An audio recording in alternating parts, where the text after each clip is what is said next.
Hello friends, welcome in our YouTube channel. आज हम लोग बात करेंगे पुष्प और उसके अंगों के बारे में। तो देखते हैं सबसे पहले पुष्प।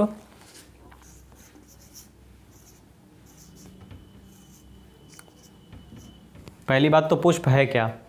जो पुष्प होता है वो एक तने का रूपांतरित रूप होता है।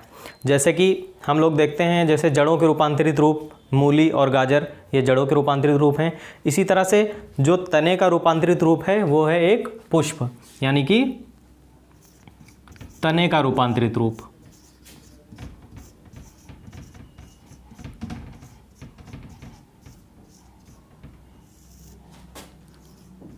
ये तने का रूपांतरित रूप है।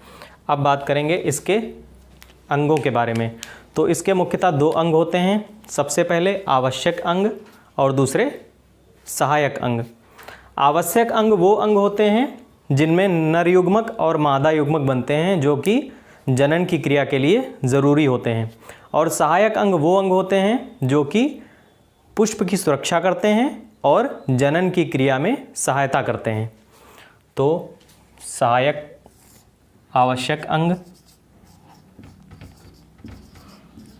आवश्यक अंग और दूसरे सहायक अंग।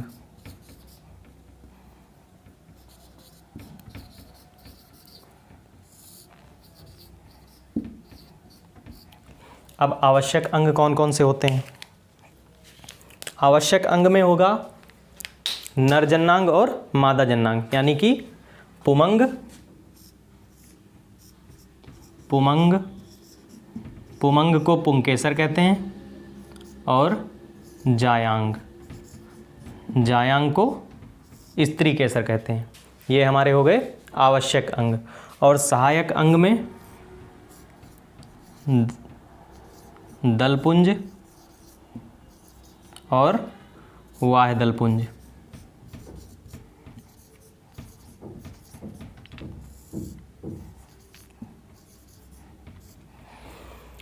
आपने देखा होगा कि फ्लावर में जो सबसे नीचे की तरफ हरे रंग का पत्ती जैसा होता है उसको बोलते हैं वाह्य दलपुंज, और उसके ऊपर जो कलर्ड होता है पत्ती जैसा उसको बोलते हैं दलपुंज। ये दोनों जो अंग हैं वो जनन की क्रिया में सहायता करते हैं, यानी कि वाह्य दलपुंज पुष्प की सुरक्षा करेगा और जो दलपुंज होगा वो इंसेक्ट को अट्रैक्ट करेगा ताकि जो पॉलिनेशन क्रिया यानी कि परागण की क्रिया है वो हो सके। अब हम लोग सबसे पहले अब एक एक चीज़ को देखेंगे। सबसे पहले देखेंगे कि जो पुष्प है वो तने का रूपांतरित रूप कैसे है। आइए अब देखते हैं कि जो पुष्प है वो तने का रूपांतरित रूप कैसे है। तो शुरू हम लोग एकदम बेसिक से शुरू करेंगे। जैसे कि आपने गन्ना देखा होगा, एक गन्ना है, ठीक है, और गन्ने में आपने देखा होगा कि बीच बीच में ये गांठें बनी होती हैं, ठीक है, ये गांठें बनी होती हैं। तो जो ये गांठ बनी होती है इसको बोलते हैं संधि, ठीक है। और जो दो गांठों के बीच में यानी कि दो संधि के बीच में जो जगह रह जाती है उसको बोलते हैं हम लोग संधि पर्व,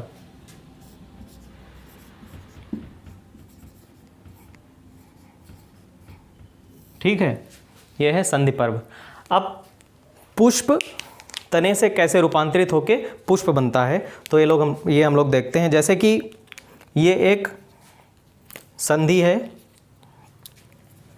ये संधि है, और संधि से सबसे पहले सबसे नीचे की तरफ डेवलप होता है, सबसे नीचे की तरफ विकसित होता है दलपुंज, यानी कि सबसे नीचे डेवलप होगा ये दलपुंज, ठीक है। अब उसके ऊपर की जो संधि होगी वहाँ से क्या डेवलप होगा, सबसे नीचे की तरफ डेवलप होता है वाह्य दलपुंज, और उसके जो ऊपर वाली संधि है वो वहाँ से क्या डेवलप होगा, वहाँ से डेवलप होगा दलपुंज, यानी कि जो कलर्ड वाला होता है,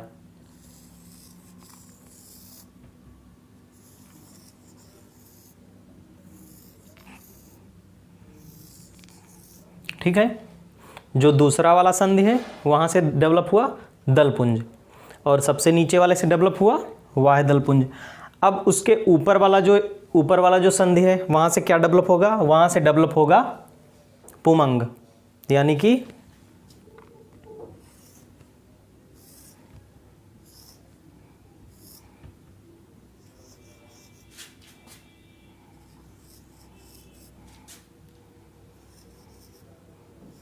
ये क्या है, पुमंग, इन्हीं को बोलते हैं पुंकेसर।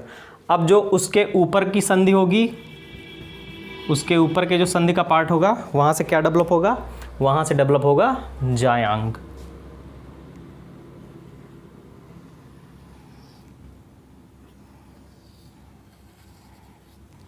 ठीक है। अब इसमें ऊपर का पार्ट वर्तिकाग्र है, फिर वर्तिका और यहाँ पर अंडाशय, इसके 3 पार्ट होते हैं। इनको अभी हम लोग डिटेल में डिस्कस करेंगे। अब देखिए, अब आप लोग सोच रहे होंगे कि ये इतना बड़ा है और जो पुष्प होता है वो तो एकदम छोटा सा होता है। तो इसमें होता क्या है कि जो ये स्टेम का पार्ट है, यानी कि जो तने का पार्ट है, ये रिड्यूस्ड हो जाता है, यानी कि संघनित हो जाता है, और संघनित होकर आगे बनाता है पुष्प। यानी कि इसका जो संधि पर्व वाला पार्ट है वो एकदम खत्म हो जाता है, ना के बराबर, और ये जो संधि वाले हिस्से हैं वो एकदम पास पास आ जाते हैं। तो जो फ्लावर है वो कैसा बन जाता है, सबसे नीचे वाली संधि, उसके ऊपर वाली संधि, ये संधि पर्व हैं बीच के, ठीक है, और ये ऊपर वाली। तो सबसे नीचे वाले से डेवलप हुए वाह्यदलपुंज, फिर यहाँ से डेवलप हुए दलपुंज,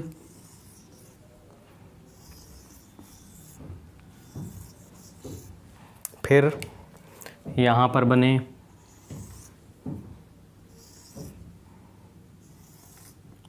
पुंकेसर,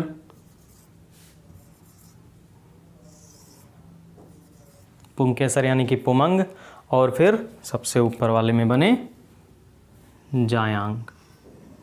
ठीक, तो इस तरह से पुष्प का विकास होता है। ठीक है। अब जो इसके 2 अंग हैं, यानी कि पुमंग और जायांग, उनके बारे में हम लोग डिटेल में डिस्कस करेंगे। तो ये हमारा हो गया वाह्यदलपुंज, वाह्यदल या वाह्यदलपुंज, और ये हो गया दलपुंज, दलपुंज, और जो ये दिख रहे हैं ये हैं पुंकेसर या पुमंग।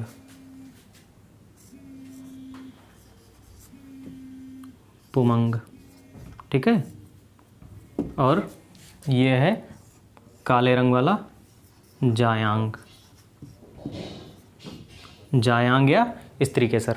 अब देखिए, हमने यहाँ पर गन्ने का एग्जाम्पल लिया था कि गन्ने में जैसे हम लोग संधि और संधि ये हैं और ये संधि पर्व हैं, इनको देखते हैं। ऐसे ही जो जितने भी तने होते हैं उनमें संधि और संधि पर्व होते हैं। लेकिन जो ज़्यादा विकसित वाले वृक्ष होते हैं, बड़े बड़े वृक्ष, उनमें क्या होता है, संधि और संधि पर्व दिखाई नहीं देते हैं, क्योंकि उनमें संधि पर्व का इतना ज़्यादा विकास हो जाता है और जो संधि होते हैं वो उनके बीच में लगभग गायब से हो जाते हैं, इसलिए हमें समझ में नहीं आता। लेकिन जितनी भी पत्तियां हैं और जितनी भी शाखाएं हैं वो कहाँ से निकलती हैं, संधि से।